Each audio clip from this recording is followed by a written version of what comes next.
John Howard's scent hit the Grand Assembly Hall like a thunderbolt, instantly transforming the stoic Vorta females into creatures of primal desire. The human ambassador had barely stepped through the ornate doors when the first signs of trouble began. Eyelids fluttered, nostrils flared, bodies tensed. The female Vorta delegates, known throughout the galaxy for their logical minds and emotional control, suddenly found themselves consumed by an overwhelming biological imperative they'd never experienced before. On Vorta Prime, a planet of sleek architecture and advanced technology, this diplomatic mission was meant to forge crucial alliances. Instead, it unleashed chaos. The Grand Hall, with its soaring ceilings and holographic displays, became an arena of barely contained lust and confusion. John, oblivious to the storm he'd unleashed, approached the central podium.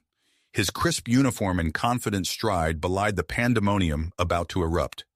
As he reached for his prepared speech, a low growl emanated from the Vorta side of the chamber. "What's happening to them?" a human aide whispered, noticing the female's dilated pupils and ragged breathing. Before anyone could respond, the situation exploded. A statuesque Vorta woman lunged from her seat, vaulting over the polished conference table with inhuman grace. Her eyes, usually cool and analytical, now burned with raw need. "Restrain her!" Ector, the lead Vorta negotiator, shouted. His deep voice cracked with panic, an emotion foreign to his species. Security forces rushed forward, their shock batons crackling with energy. More female Vorta surged forward, their usual decorum shattered. Clawed hands reached for John, who stumbled backward in shock. The human delegation's guards formed a protective circle, stunned by the unfolding chaos. "Get the ambassador out of here," someone yelled. John felt strong hands grab him, pulling him toward a side exit. As he was rushed from the chamber, he caught a glimpse of the frenzy left in his wake. Vorta women struggled against their own security forces, their faces contorted with a desperate primal hunger. In the relative safety of a sealed antechamber, John's mind raced. What had just happened? How could his mere presence incite such a response in an alien species? The door hissed open, admitting a visibly shaken Ector. The Vorta's gray skin had paled to an ashen hue. "Ambassador Howard," he began, his voice tight with barely contained panic, "I believe we have a significant problem." John nodded, still catching his breath. "I'd say that's an understatement. What just happened in there?" Ector's long fingers twitched nervously. "It appears your biology has triggered an unprecedented response in our females. The High Council is already demanding answers. They fear this may be some form of biological weapon." The implications hit John like a plasma blast.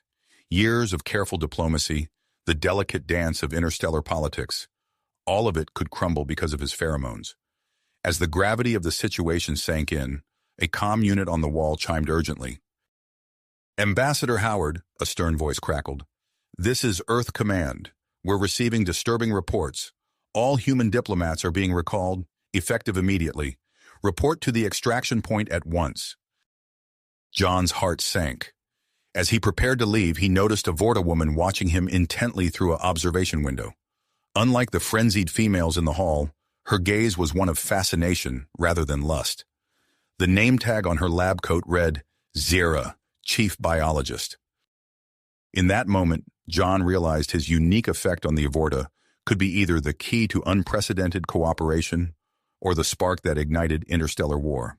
With a deep breath, he steeled himself for the challenges ahead. Humanity's place among the stars now hinged on understanding and potentially harnessing the power of human pheromones. John's mind reeled as Ector's words sank in. The gravity of the situation settled over him like a heavy cloak. Before he could fully process the implications, a firm hand grasped his shoulder. "Ambassador, we need to move, now." The gruff voice belonged to Captain Reeves, head of his security detail.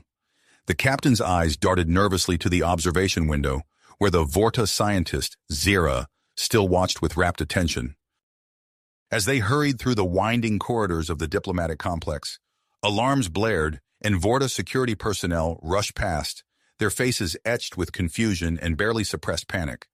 John caught snippets of frantic communications. Lock down all female quarters. Human pheromone contamination. Potential biohazard alert. The extraction point turned out to be a fortified wing of the compound, hastily converted into a secure human enclave. As the doors sealed behind them with a pressurized hiss, John found himself face to face with a team of grim-faced Earth officials and medical personnel. Ambassador Howard, a stern-looking doctor approached, scanner in hand. We need to begin decontamination and testing immediately. Days blurred together as John endured a battery of examinations, blood draws, tissue samples, and endless questions about his diet, exercise routine, and even his childhood illnesses. Through it all, he caught glimpses of the Vorta scientist, Zira, observing from behind a sterile barrier. Her eyes gleamed with a mixture of scientific curiosity and something else, admiration.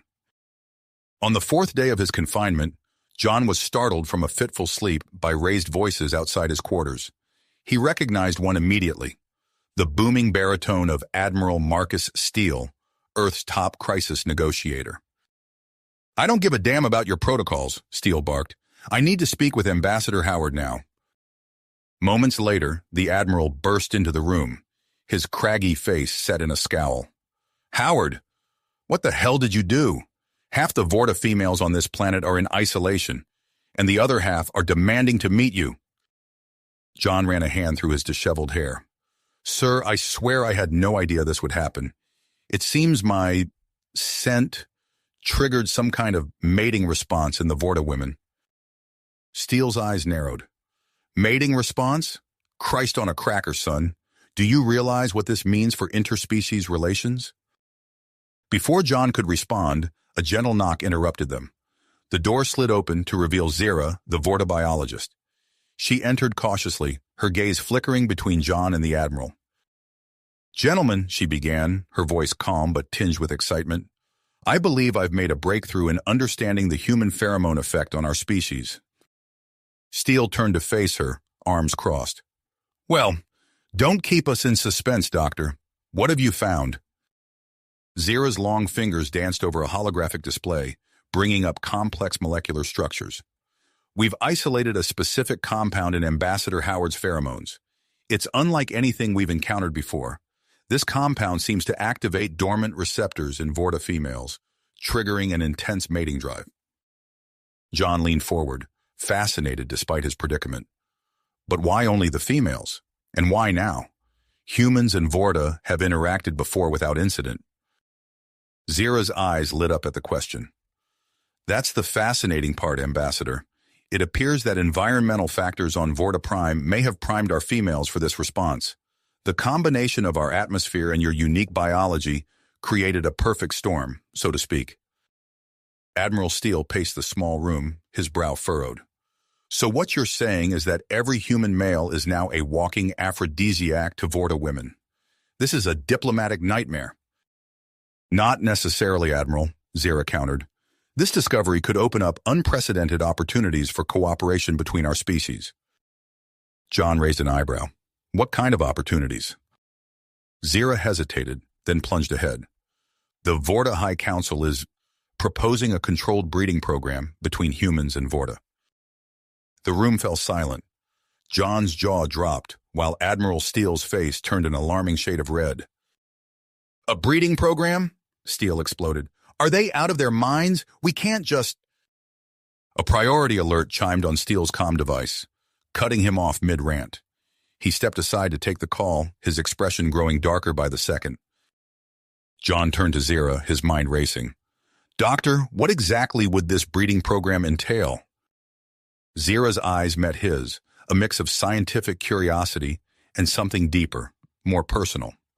It would be voluntary, of course, small-scale trials at first to study the long-term effects of human-Vorta pairings.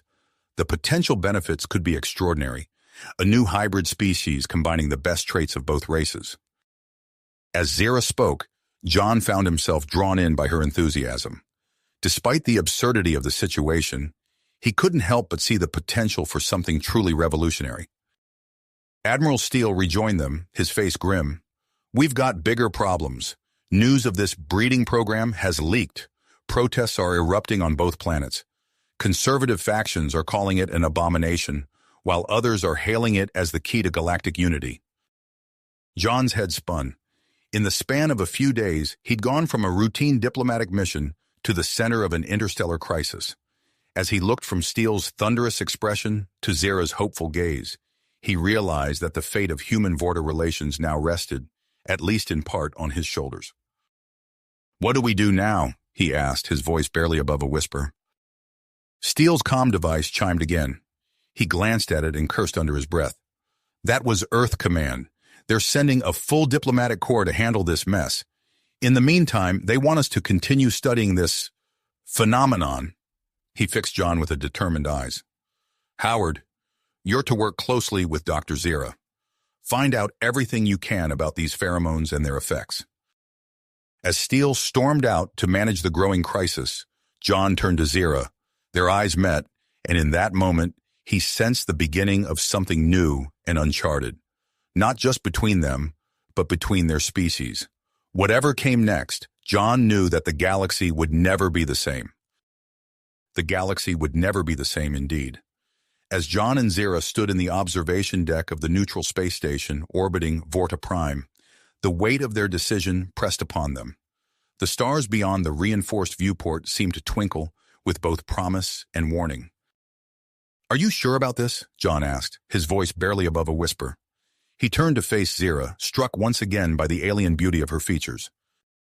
Zira's large dark eyes met his. "I am, John.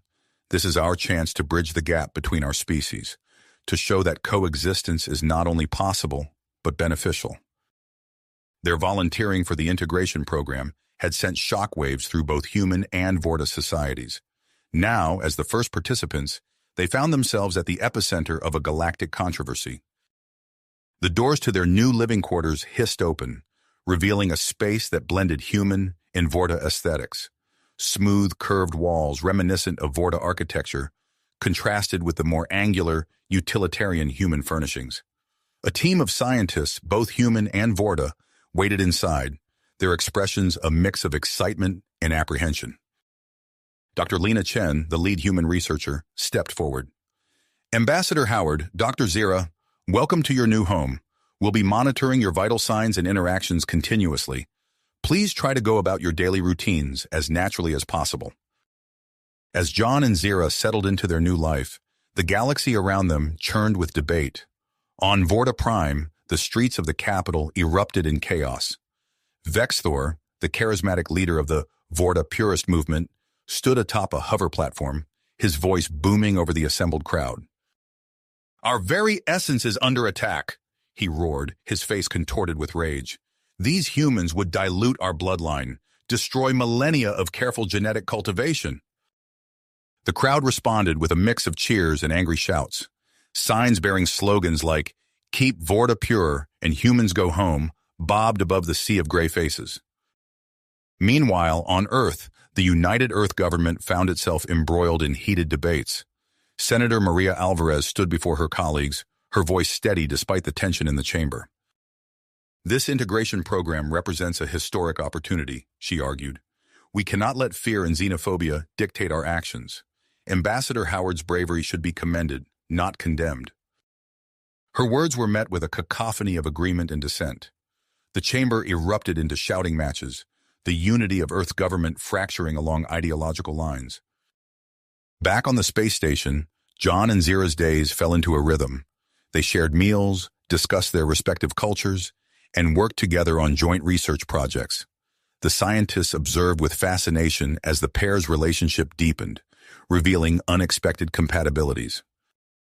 One evening, as they sat together in the station's small arboretum, surrounded by a carefully curated collection of plants from both worlds, Zira turned to John with a look of wonder.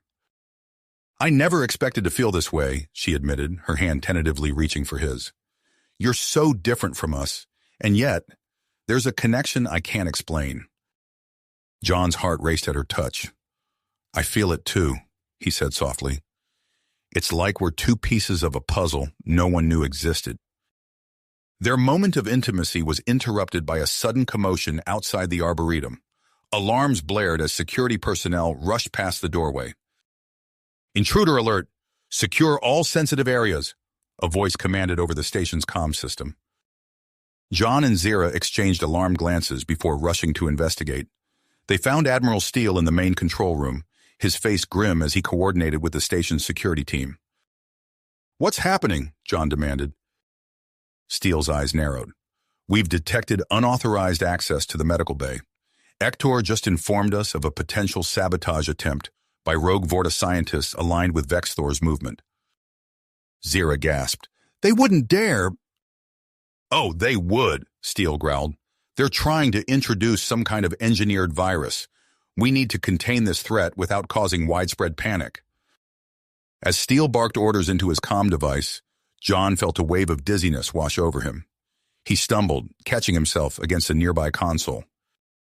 Zira was at his side in an instant, her cool hand on his forehead. "John, what's wrong?" He blinked, trying to focus. "I don't know. I just feel off." Zira's face paled. "We need to get you to the medical bay immediately. If they've released that virus..." As they hurried through the station's corridors, John's condition deteriorated rapidly. By the time they reached the medical bay, he was barely conscious, his skin burning with fever. Dr. Chen met them at the door, her face masked and gloved. "Get him on the biobed," she ordered. "We need to run a full-spectrum analysis." Zira watched anxiously as the medical team worked feverishly over John's prone form. Holographic displays flickered with streams of data, painting a grim picture of his rapidly declining health. Hours passed in a blur of tests and treatments. Finally, Dr. Chen approached Zira, her expression unreadable behind her mask. "We've identified the pathogen," she said, her voice tight. "It's unlike anything we've seen before, a hybrid of human and Vorta genetic material designed to target specific human biological systems." Zira's mind raced. "Can you treat it?" Dr. Chen hesitated. "We're working on it, but..." "Zira, there's something else you need to know." As the doctor explained, Zira felt the ground shift beneath her feet.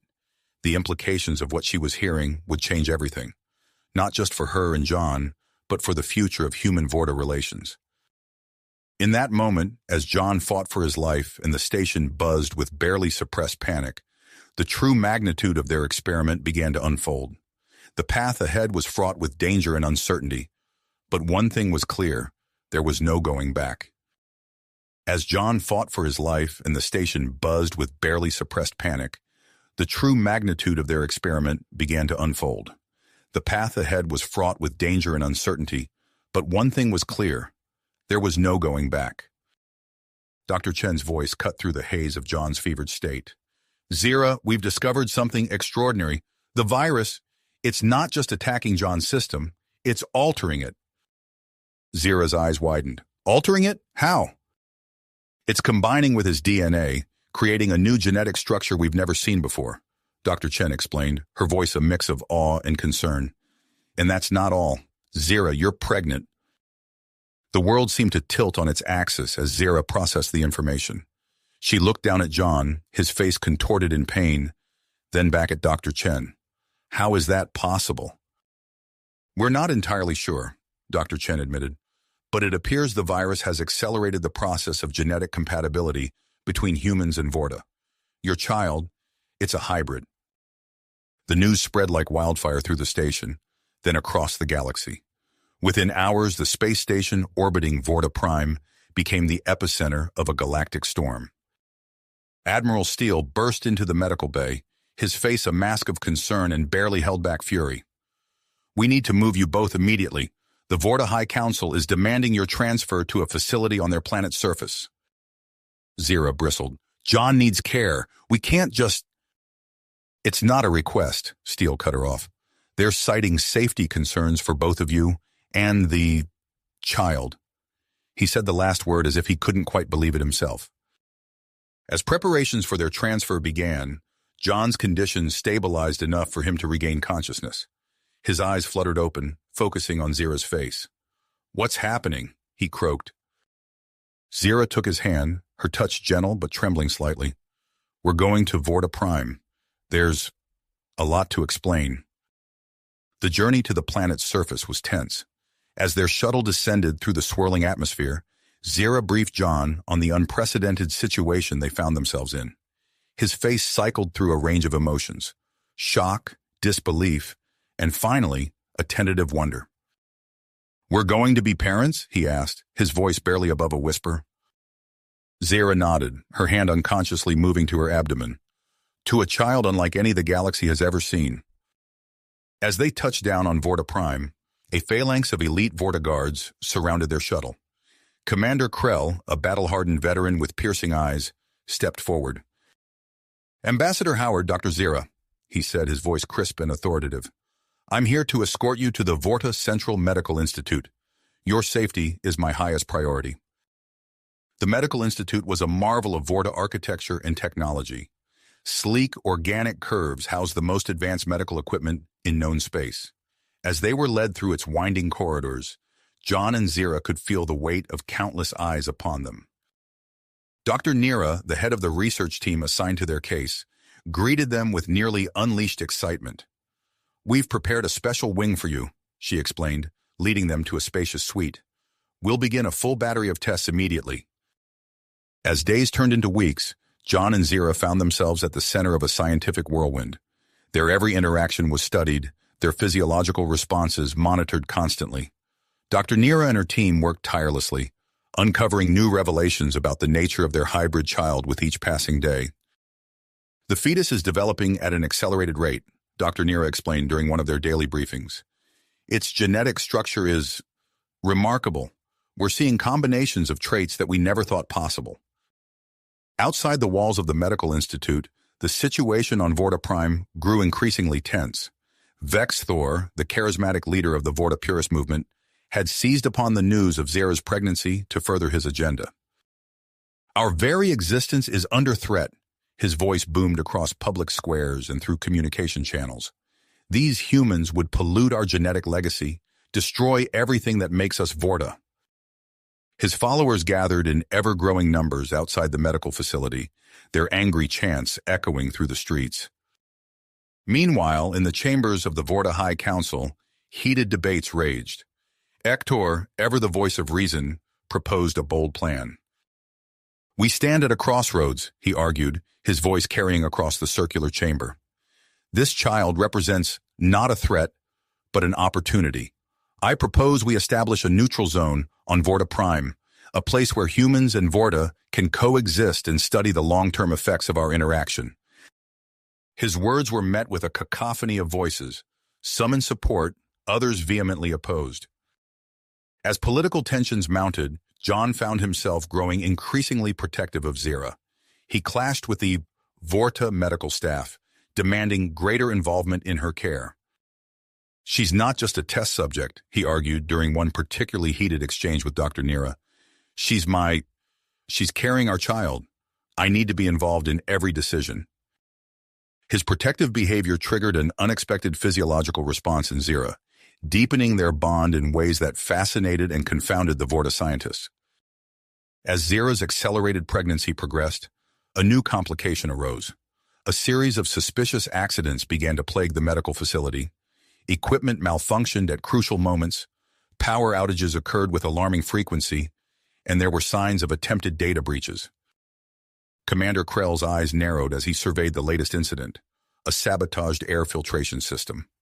"This is no coincidence," he muttered, initiating a covert investigation among the facility's staff. The arrival of a team of human scientists, led by the brilliant Dr. Emily Campbell, added a new dynamic to the already complex situation.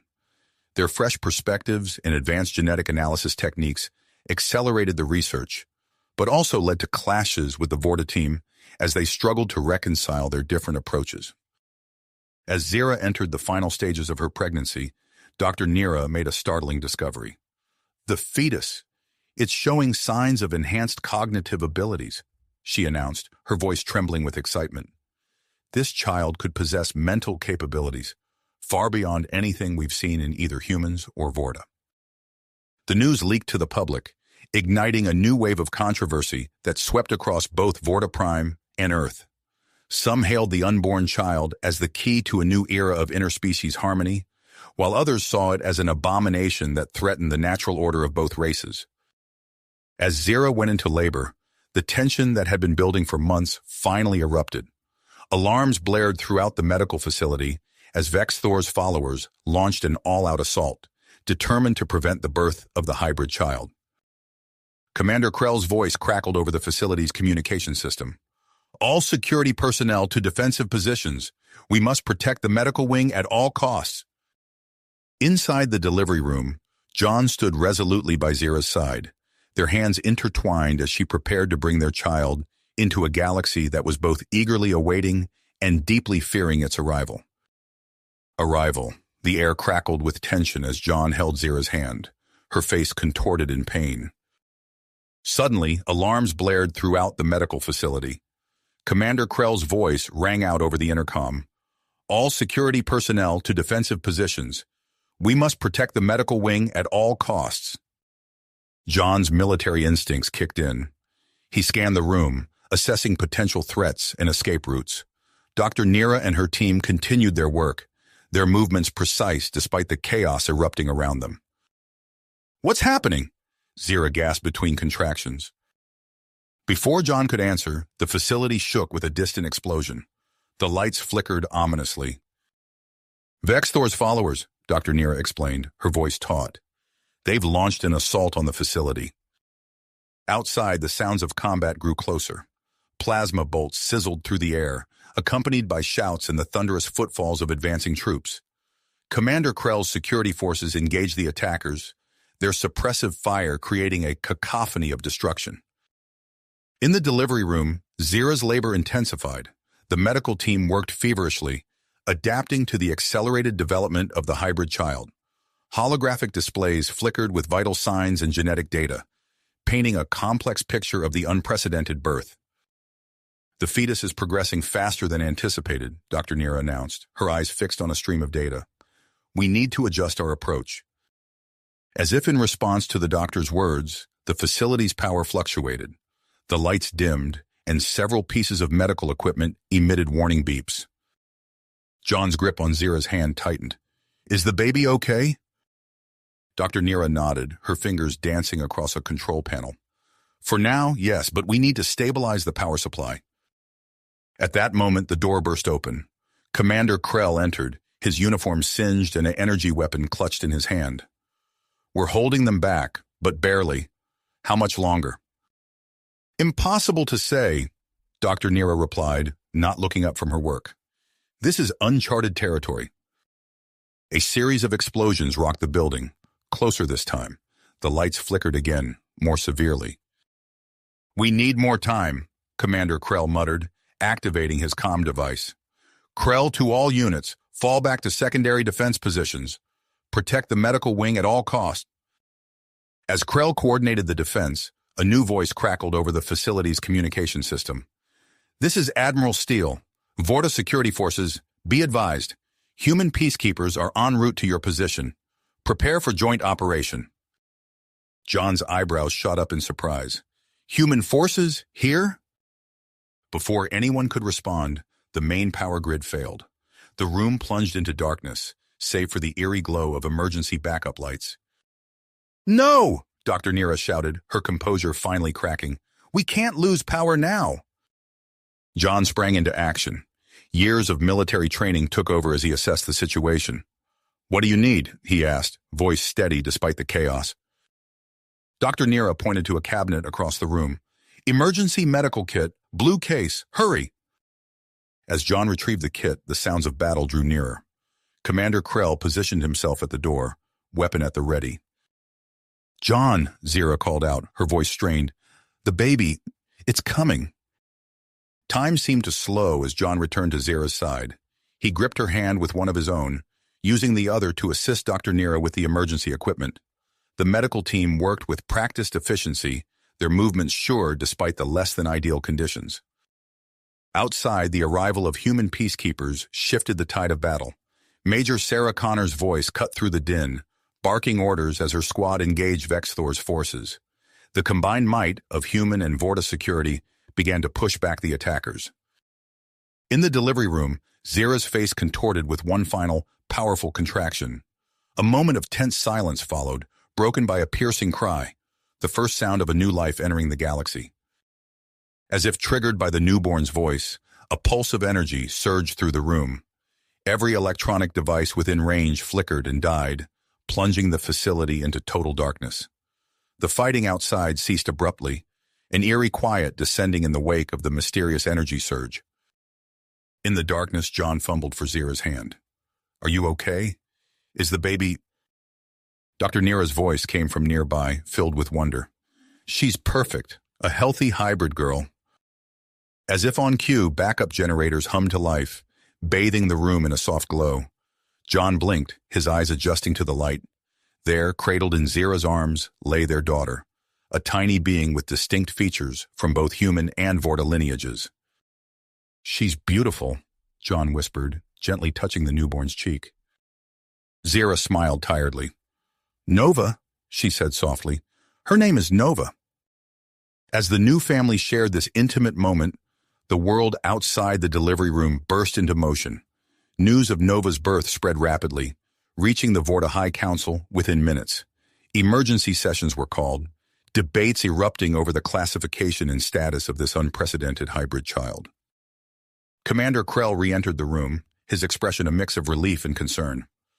"The attackers are in retreat, but we're picking up unusual energy readings. Did you notice anything strange during the birth?"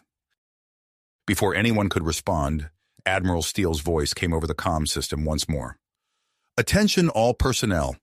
In light of recent events, I am proposing an emergency summit between human and Vorta leaders. We must address the implications of this historic birth and its impact on our future relations." As the news spread beyond the facility, public opinion began to shift. Crowds gathered outside, a mix of curious onlookers and journalists from both species. The atmosphere, so recently charged with hostility, now buzzed with excitement and hope. Inside the delivery room, John and Zira remained focused on their newborn daughter, marveling at her every movement. Dr. Nira and her team bustled around them, conducting initial tests and scans. "Her genetic structure is unlike anything we've ever seen," Dr. Nira reported, her voice filled with hardly restrained excitement. "The potential implications for both human and Vorta medicine are staggering." As the new parents bonded with their child, they were unaware of the political storm brewing around them. The Vorta High Council's heated debates, the shifting allegiances among Vexthor's followers, and Admiral Steele's diplomatic maneuverings all paled in comparison to the miracle they held in their arms. Nova, oblivious to the galactic changes her birth had set in motion, yawned and nestled closer to Zira. John watched his daughter, a mix of emotions playing across his face: pride, love, and a hint of apprehension for the challenges that lay ahead. As preparations for the summit began and journalists clamored for access, John and Zira faced a new reality. Their private joy had become a matter of galactic importance. The future of human-Vorta relations, and perhaps the course of galactic history itself, now rested in the tiny hands of their newborn daughter. As Nova nestled in Zira's arms, the world beyond the delivery room continued to churn with activity. The facility, once a bastion of scientific pursuit, transformed into a nexus of galactic politics and security concerns. Commander Krell's communicator buzzed incessantly. He stepped out of the room, his voice low but urgent, as he coordinated with both Vorta and human security forces. The hallways echoed with the sound of boots and the hum of energy shields being activated. John watched the flurry of activity through the room's observation window, his military instincts on high alert. "We need to be prepared for anything," he murmured to Zira. She nodded, her eyes never leaving Nova's face. "I never imagined our child would become the center of so much attention." Dr. Nira approached, her datapad displaying a cascade of information. "We need to begin a comprehensive series of tests. Nova's hybrid physiology is unlike anything we've encountered before." As the days passed, the medical facility became a fortress. Commander Krell oversaw the implementation of advanced security measures, working in tandem with a human peacekeeping force led by Major Sarah Connor. Nova's growth astonished everyone. Within a week, she had already reached developmental milestones that would take a human infant months to achieve. Her eyes, a striking blend of human and Vorta characteristics, seemed to hold wisdom beyond her years. Dr. Emily Campbell arrived with a team of human geneticists, bringing fresh perspectives and cutting-edge equipment. The collaboration between human and Vorta scientists was tense at first, but a shared fascination with Nova's unique biology soon bridged their differences. "Her cellular regeneration rate is off the charts," Dr. Campbell exclaimed during one examination. "And look at these neural patterns. They're unlike anything I've ever seen in a developing brain." As Nova approached her first week of life, appearing more like a human 3-month-old, an extraordinary event occurred. During a routine checkup, Nova locked eyes with Dr. Nira. Suddenly, the Vorta doctor gasped, her eyes widening in shock. I can see images," she stammered. "Emotions. It's as if I'm inside Nova's mind."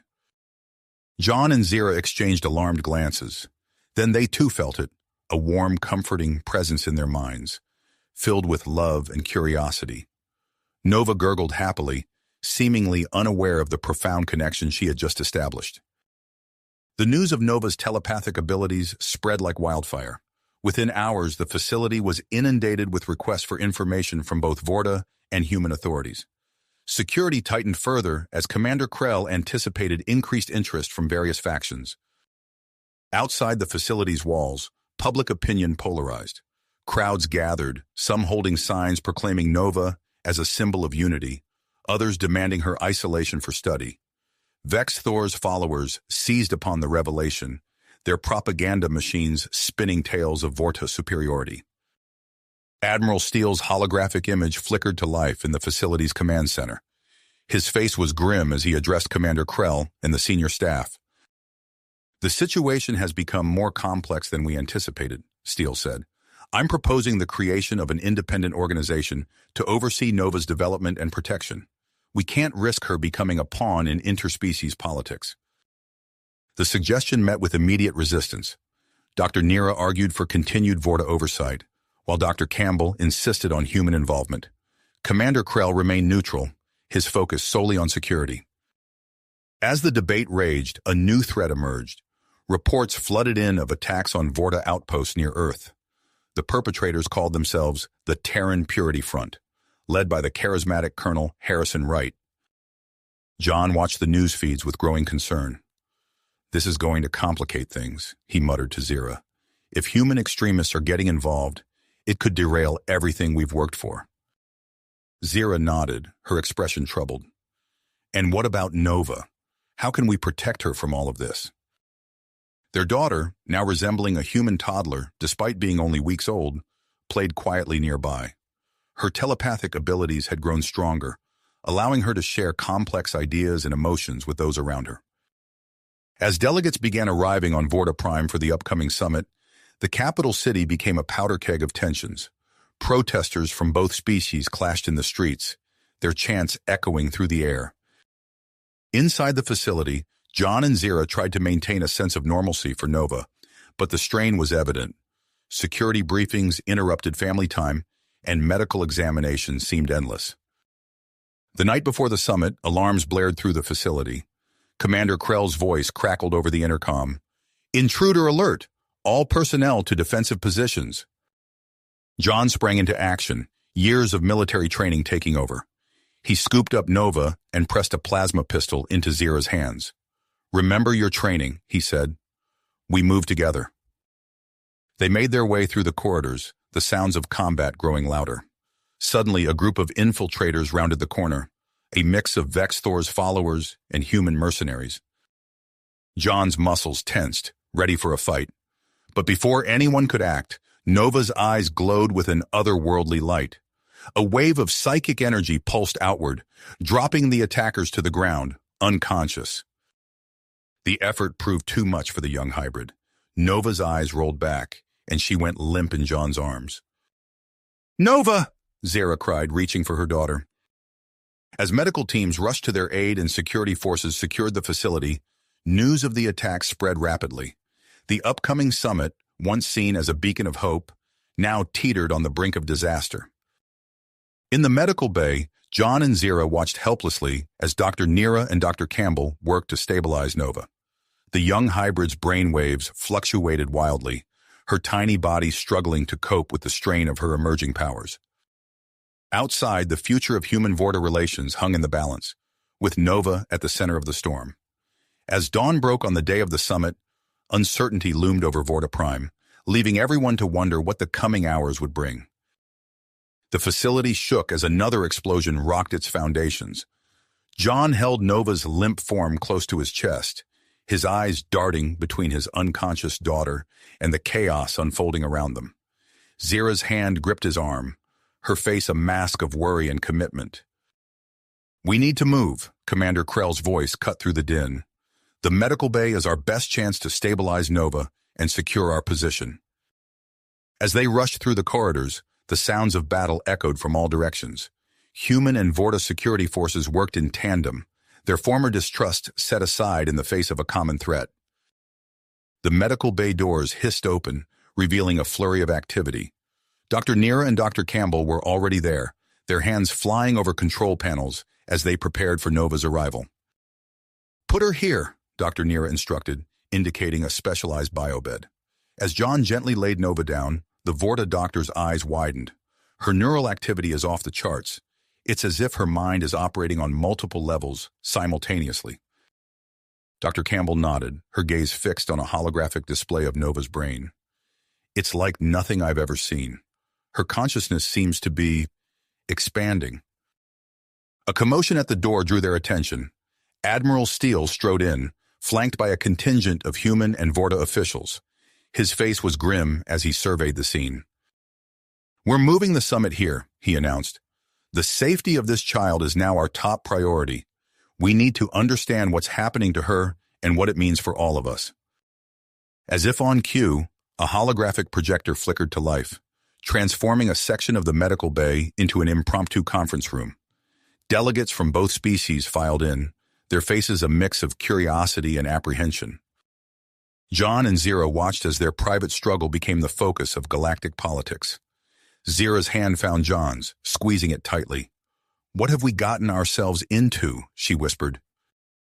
Before John could respond, Admiral Steele stepped to the center of the room, his voice cutting through the murmur of conversations. "Ladies and gentlemen, we stand at a crossroads," he began. "The child before us represents both the greatest hope and the greatest challenge our species have ever faced." As Steele spoke, holographic displays sprang to life around the room, showcasing the data gathered from Nova's unique physiology. The delegates leaned in, their eyes widening as they absorbed the implications. "The advancements we've already made in medical science thanks to Nova's hybrid genetics are just the beginning," Steele continued. "But we must proceed with caution and unity." A Vorta delegate, his face lined with age and wisdom, stepped forward. "I am Xandor, newly appointed to the High Council," he introduced himself. "While I share Admiral Steele's optimism, we must address the concerns of our more conservative factions." As if on cue, voices of dissent rose from both human and Vorta delegates. Fears of uncontrolled hybridization and loss of species identity were voiced, growing louder with each passing moment. Amidst the rising tension, Dr. Nira's voice cut through the din. "Something's happening. Nova's neural activity is spiking." All eyes turned to the unconscious child. Nova's small form was surrounded by a faint, shimmering aura. Dr. Campbell's hands flew over her instruments, her face a mask of concentration. "It's not physical strain," she announced, her voice filled with wonder. "Her mind is evolving, adapting to her new abilities." As the implications of this revelation sank in, the debate in the room shifted. The focus turned from political concerns to the immediate challenge of helping Nova navigate her rapidly developing consciousness. Dr. Nira and Dr. Campbell huddled together, their previous professional rivalry forgotten as they pored over Nova's readings. After a hurried conference, they approached John and Zira. "We believe we can establish a telepathic link with Nova," Dr. Nira explained. "It might be our only chance to guide her back to consciousness." John and Zira exchanged a look, years of unspoken communication passing between them in an instant. "What do you need us to do?" John asked, his voice steady despite the fear gripping his heart. As the medical team began preparations for the risky procedure, alarms blared throughout the facility. Commander Krell's voice crackled over the comm system. "Multiple incoming threats detected. All security personnel to battle stations. The medical bay erupted into controlled chaos. Security teams rushed to defensive positions while the medical staff continued their preparations. Admiral Steele coordinated with Commander Krell, his face grim as he received updates on the attackers. "It's a joint assault," Steele announced to the room. "Colonel Wright's Terran Purity Front and Vex Thor's followers. They're hitting us from all sides." As the sounds of battle grew closer, John and Zira took their places beside Nova's bed. Dr. Nira and Dr. Campbell worked feverishly, connecting a web of sensors and neural interfaces to the child and her parents. "Remember," Dr. Campbell instructed, "once we initiate the link, you'll be immersed in Nova's mental landscape. It might be disorienting, but you must stay focused on guiding her back to consciousness." With a final nod from John and Zira, the doctors activated the neural interface. The world around them faded away, replaced by a swirling vortex of color and sensation. They found themselves adrift in Nova's expanding consciousness, surrounded by flashes of potential futures and fragments of alien thoughts. As they struggled to orient themselves in this mental maelstrom, a familiar presence brushed against their minds. Nova's consciousness, curious and unafraid, reached out to them.